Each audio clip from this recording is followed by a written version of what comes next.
اللہ انسان کو انسان کی غلامی سے، یہ دعویٰ ہے میں کسی کے سامنے جب نہیں جھکوں گا تو کون جھکاتا ہے؟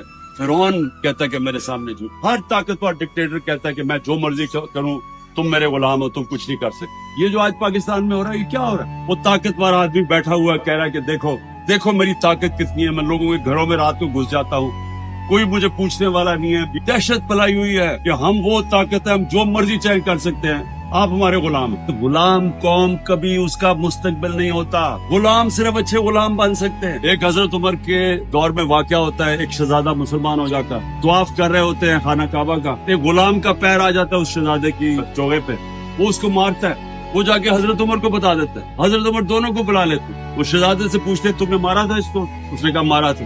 اس نے کہا غلام کو واپس مارو۔